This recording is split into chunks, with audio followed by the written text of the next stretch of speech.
नमस्ते सदावत्सले मातृभूमि। हम लोग बात कर रहे हैं एक बार फिर से टीएमसी की। और टीएमसी की बात इसलिए कर रहे हैं कि लोकसभा के स्पीकर के पास अभिषेक बनर्जी, कल्याण बनर्जी, मोइत्रा और उनके और सांसद वहां पर गए हैं। स्पीकर के पास इसलिए गए हैं क्योंकि जो 20 बागी थे, हम लोग सीधे विषय पर आते हैं, जो 20 बागी थे उन 20 बागी ने एक नई पार्टी में विलय कर लिया। और वो नई पार्टी मैंने उस दिन भी कहा था, जिस दिन ये विषय आया था उसी दिन नेशनल न्यूज चैनल्स पर हमने ये कहा था कि पार्टी किसी प्रकार की हो, कोई भी हो, वो केवल चुनाव आयोग के पास रजिस्टर्ड होनी चाहिए, उसके पास कुछ भी स्ट्रक्चर ना हो। चुनाव आयोग के पास रजिस्टर्ड है तो 10वीं अनुसूची उसमें विलय करने की अनुमति देती है। और मुझे लगता है उस राय को उससे पहले कोई ऐसा सोच नहीं रहा था, वो राय उन्होंने स्वीकार करी। और मतलब स्वीकार क्या, उनको प्रेरणा मिली होगी, मेरी बात क्या सुनी होगी, उनको प्रेरणा मिली होगी और उन्होंने नई पार्टी सिटीजनशिप पार्टी करके एक पार्टी में विलय कर लिया। लोकसभा स्पीकर को उन्होंने अपना ज्ञापन दे दिया कि भाई हमने ये नई पार्टी है, इस पार्टी में हमने विलय कर लिया है। लोकसभा स्पीकर ने एक बड़ा अच्छा काम किया, कोर्ट में बात ना फंसे इसके लिए लोकसभा स्पीकर ने पहले अभिषेक बनर्जी को बुला लिया, यानी कि टीएमसी को कॉल कर लिया। टीएमसी को कॉल करके उनको बुलाया कि भाई आप अपना विपक्ष रखें, उधर का तो हमें मिल गया है, आपका भी पक्ष हमें जानना है। उनका पक्ष जानने के लिए जब उनके पास चिट्ठी चली गई, मतलब वो लोग प्रेजेंट हुए, तो प्रेजेंट होकर जो अभिषेक बनर्जी ने कहा, मैं समझता हूं कि अगर उसके अगेंस्ट इंटरप्रिटेशन आता है तो सुप्रीम कोर्ट को भी फिर से एक कॉन्स्टिट्यूशनल बेंच बिठानी पड़ेगी। ये बात मैं न्यूज 24 पर जिस समय डिबेट में था, मानक गुप्ता बार बार कह रहे थे। वो मानक गुप्ता की बात की से प्रेरणा लेकर मुझे लगता है कि अभिषेक बनर्जी वहां पहुंचे और उन्होंने वही बात कही। 10वीं अनुसूची का इंटरप्रिटेशन करते समय उन्होंने कहा कि ओरिजिनल पार्टी लिखा हुआ है उसमें। ओरिजिनल पार्टी का मतलब यह है कि वो ओरिजिनल पार्टी विलय कर सकती है, ओरिजिनल पार्टी दूसरी पार्टी में विलय कर सकती है, यानी कि 2/3 बहुमत के साथ ओरिजिनल पार्टी स्प्लिट करे और स्प्लिट करके वो दूसरी पार्टी में विलय कर जाए तो एंटी डिफेक्शन लागू नहीं होगा। अब इसमें नई एनामलीज है और बात सही भी है कि लिखा भी ऐसा ही है। जो ओरिजिनल पार्टी है, क्या स्प्लिट ओरिजिनल पार्टी से स्प्लिट करके जो नई ओरिजिनल पार्टी है उसकी बात कर रहे हैं, या फिर जो ओरिजिनल पार्टी लेजिस्लेटिव पार्टी चला रही है उसकी बात कर रहे हैं? इन दोनों में नई एनामली है और खतरनाक टाइप की एनामली है, और मैं समझता हूं ये एनामली एड्रेस होनी चाहिए। इसलिए मैं कह रहा हूं क्योंकि आजकल जो नया ट्रेंड चला है कि ओरिजिनल पार्टी हम ही हैं। ये उद्धव ठाकरे की पार्टी के साथ भी ऐसा ही हुआ, एकनाथ शिंदे ने कहा ओरिजिनल पार्टी हम हैं, और यही बात एनसीपी के साथ हुआ जब उनके भतीजे ने कहा कि ये पार्टी हमारी है और मान्यता भी दे दी। यही बात समाजवादी पार्टी में भी हुई जब मुलायम सिंह जो ओरिजिनल पार्टी के अध्यक्ष, राष्ट्रीय अध्यक्ष थे, उनके विरुद्ध अखिलेश यादव चले गए और बोले पार्टी हमारी है, ओरिजिनल हम है, तो उनको ओरिजिनल की मान्यता भी दे दी। और मुलायम सिंह जिन्होंने पार्टी बनाई, पार्टी चलाई और यहां तक लाए, वो बेचारे बैठे रह गए।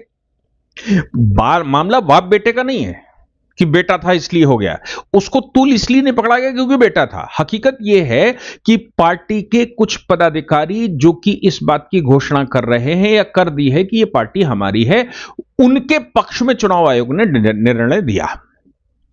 अब मैं समझता हूं अगर ओरिजिनल पार्टी को किसी दूसरी पार्टी में विलय करना है तो फिर 2/3 की आवश्यकता क्यों है? 10वीं अनुसूची में 2/3 की आवश्यकता क्यों है जो 2003 में परिवर्तन किया गया? 1985 में ये 10वीं अनुसूची आई थी, खासतौर से वो हरियाणा का एक मामला था जिसकी वजह से आई थी। हरियाणा में विधायकों ने एक दिन में ही 3 बार पार्टी परिवर्तन कर लिया। उनका हृदय ऐसा परिवर्तन हुआ कि 3 बार उन्होंने पार्टी परिवर्तन किया। अब हरियाणा में 3 बार पार्टी परिवर्तन, तो इंदिरा गांधी का सरकार उस समय हुआ करती थी केंद्र में।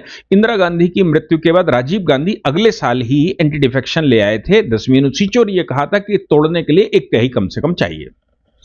बाद में पता लगा नहीं 1/3 तो आसानी से टूटकर चले जाते हैं, तो अटल बिहारी वाजपेयी जी की सरकार 2003 में यह संशोधन लाई थी कि नहीं, 1/3 से कम नहीं चलेगा, 2/3 होना चाहिए, और ये 2/3 भी दूसरी पार्टी में मर्ज होना चाहिए। अब उसमें लिखा है 2/3 ऑफ द ओरिजिनल पार्टी। अब 2/3 ऑफ द ओरिजिनल पार्टी, इसका मैं इंटरप्रिटेशन जो कर पा रहा हूं वो है 2/3 ऑफ द ओरिजिनल पार्टी का मतलब है कोई दूसरी पार्टी या दूसरा खेमा मिलकर 2/3 ना बना ले।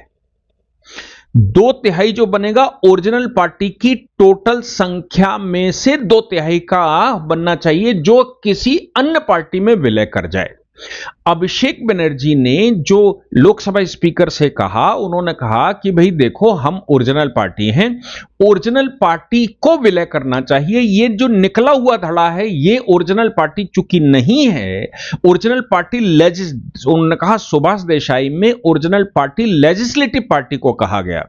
अब चूंकि ओरिजिनल पार्टी लेजिस्लेटिव पार्टी को कहा सुभाष देसाई में, इसलिए लेजिस्लेटिव पार्टी तो हम ही हैं, ममता बनर्जी हमारी राष्ट्रीय अध्यक्ष हैं और मैं उसका सेक्रेटरी हूं।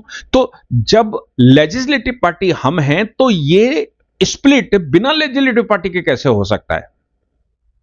हालांकि ये बात अभी शिंदे वाले मामले में हो चुका है, चुनाव आयोग उनको अप्रूवल दे चुका है और मान चुका है कि भाई ये ओरिजिनल पार्टी है, लेकिन अभी वो मामला सुप्रीम कोर्ट में है। पर लेजिस्लेटिव पार्टी ओरिजिनल पार्टी है और वो ही विधानसभा के अंदर भी तय करेगी, इसका इंटरप्रिटेशन अभी नहीं हो पाया।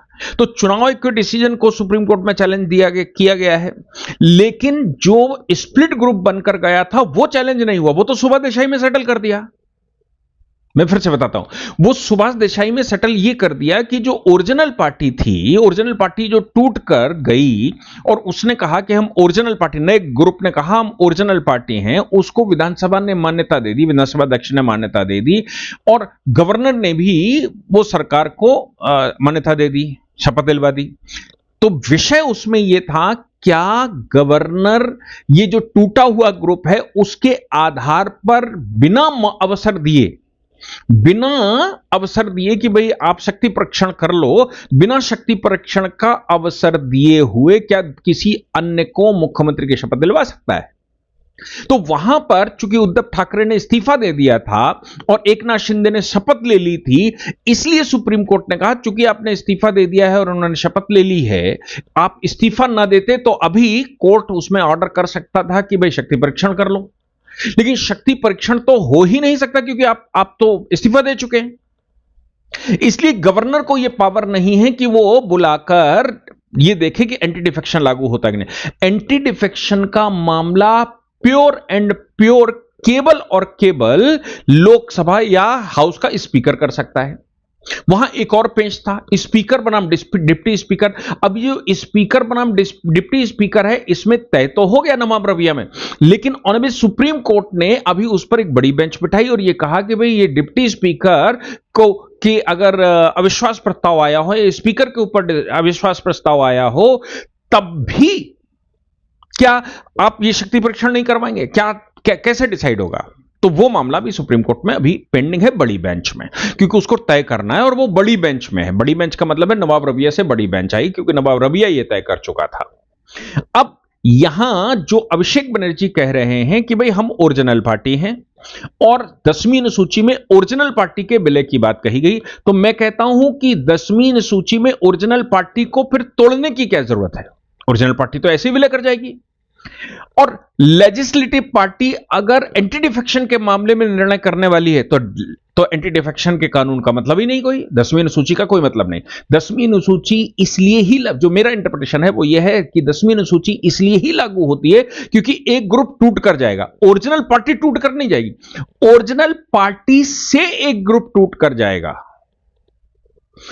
2/3 वो बाकी जो बाकी किसी ग्रुप के हैं उनको मिलाकर नहीं कहा जाएगा 2/3, या 2/3 कुछ इंडिपेंडेंट या निर्दलीय सांसद उसमें मिल जाए तो 2/3 बना ले, ऐसा नहीं है। 2/3 का मतलब ओरिजिनल नंबर से 2/3 निकालिए, 2/3 निकालिए और उसको वो जाकर किसी दूसरी पार्टी में विलय करे। तो मैं समझता हूं कि अभिषेक बनर्जी ने जो बात कही है वो सुभाष देसाई को उन्होंने कोट किया है और उन्होंने जो माना गुप्ता जी कह रहे थे न्यूज़ 24 पर मेरे साथ डिबेट में या उनकी डिबेट में मैं था, तो वो उसको कोट करते हुए उन्होंने क्लेम किया है और यह कहा है कि एक ही व्यक्ति दो पार्टियों में कैसे रह सकता है, क्योंकि अभी यहां तक इस्तीफा नहीं हुआ सबका। वो वहां टूट कर उस ग्रुप में चले जाएंगे, कैसे हो सकता है? उनको पहले यहां इस्तीफा देना चाहिए। ये बात तो जेन्युइन है, मुझे लगता है कि पहले इस्तीफा उनका हो। अगर इस्तीफा यहां से हो तभी वो दूसरे, तो एक व्यक्ति दो पार्टियों में, एक सांसद दो पार्टियों में कैसे? टीएमसी का भी सदस्य है, अभी तक इस्तीफा नहीं दिया जिन लोगों ने, या जो लोग अभी भी टीएमसी के सदस्य हैं, और उधर वो नेशनल सिटीजनशिप पार्टी के भी सदस्य हो जाएंगे, कैसे हो जाएगा?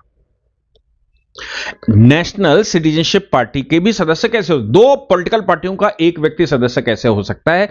यह फिर मामला चुनाव आयोग का है और ये स्पीकर भी तय कर सकता है। इसलिए अब मुझे लगता है कि अभिषेक बनर्जी ने जो, या ये महुआ मोइत्रा और सबने जो बात रखी स्पीकर के सामने, ये बात दूर तक जाएगी। स्पीकर, जो मेरा इंटरप्रिटेशन है, अगर उस पर निर्णय करता है तो सुप्रीम कोर्ट में यही प्रश्न उठेंगे कि नवाब रबिया या फिर मैं कहूं सुभाष देसाई और 10वीं अनुसूची में ओरिजिनल पार्टी जो शब्द इस्तेमाल किया गया है, इनकी दूरी कहां तक है, इनका मतलब कहां तक निकलता है और इनका संदर्भ कहां तक है। अभी पेच फंसा ही हुआ है, नीचे फेस फंसा होने का मतलब है कि ये जितना अभिषेक बनर्जी ने यहां पर कहा, उतना अगर वो विधानसभा के स्पीकर को कहते हैं, तो विधानसभा के स्पीकर को इसलिए कह सकते हैं कि वो जो 58 विधायकों का ग्रुप है, वो अभी किसी में विलय नहीं हुआ, उसने केवल मान्यता ले ली। वो इस बात पर लड़ रहा है कि वो ओरिजिनल टीएमसी है। ममता बनर्जी की ओरिजिनल टीएमसी नहीं है, ओरिजिनल टीएमसी वो है, वो ये लड़ रहे हैं। अब एक नई एनामली आएगी, और नई एनामली ये आएगी कि ओरिजिनल टीएमसी के लिए, जैसा कि सादिक अली के जजमेंट में सुप्रीम कोर्ट ने कहा था 1971 में, सादिक अली के जजमेंट के अनुरूप विधायक और सांसद जो पार्टी में हैं, वो विधायक और सांसद के पीछे जितना वोट मिला है उनको, उन वोट और बाकी का जो पार्टी के पदाधिकारी हैं, उन दोनों के साथ आफ्टर मैथ्स लगाई जाएगी और उसके बाद क्या तय हो सकता है। ये बात अभी कि ओरिजिनल पार्टी कौन है, चूंकि ये नए प्रकार की एनामली आई, पहली बार ये एनामली आई कि विधानसभा में टूटे हुए लोग अलग जा रहे हैं और लोकसभा में टूटे हुए लोग अलग जा रहे हैं, और लोकसभा वाले दूसरी पार्टी में विलय कर गए और विधानसभा वाले ये कह रहे हैं हम ओरिजिनल टीएमसी है। तो मुझे लगता है कि टीएमसी का ये जो फैसला है, ये लैंडमार्क फैसला होने वाला है और ये बड़ा इश्यू है। कम से कम 9 जजेस की बेंच बैठनी चाहिए, तब ये आ पाएगा। अदरवाइज पहले तो वो 5 जजेस की 3 जजेस सुनेंगे, फिर 5 की बेंच बैठेगी, फिर अगर नवाब रबिया फंस गया तो 7 पर जाएगी, या फिर ये फंस गया तो 7 पर जाएगी सुभाष देसाई, नहीं तो केहो तो होलोहन और बाकी कहीं फंस गए तो 9 पर जाएगी, फिर ऊपर भी जा सकती है। तो अब ये मुझे लगता है लीगल कॉन्स्टिट्यूशनल एनामली, मैं कॉन्स्टिट्यूशन के जानकार होने के नाते जो इंटरप्रिटेशन कर सकता था, वो मुझे लगा कि ऐसा होना चाहिए। नहीं तो अगर आप उसमें जो लिखा है उसके अनुसार इंटरप्रिटेशन कर देते हैं, अभिषेक बनर्जी के अनुसार इंटरप्रिटेशन हो जाता है, तो एक नई एनामली क्रिएट होती कि आखिर फिर 10वीं अनुसूची जोड़ी ही क्यों? फिर एंटी डिफेक्शन क्या ओरिजिनल पार्टी पर लागू होगा? एंटी डिफेक्शन तो रिवेलरी पर ही लागू होता है, जो जाएंगे, तो एंटी डिफेक्शन उन पर लागू हो जाएगा क्या? फिर एंटी डिफेक्शन से ये बचाव कैसा है? ये बहुत सारे प्रश्न अब नए सिरे से आने वाले हैं और मुझे लगता है कि इन प्रश्नों के उत्तर अब केवल सुप्रीम कोर्ट दे सकता है। जय हिंद, जय भारत, वंदे मातरम।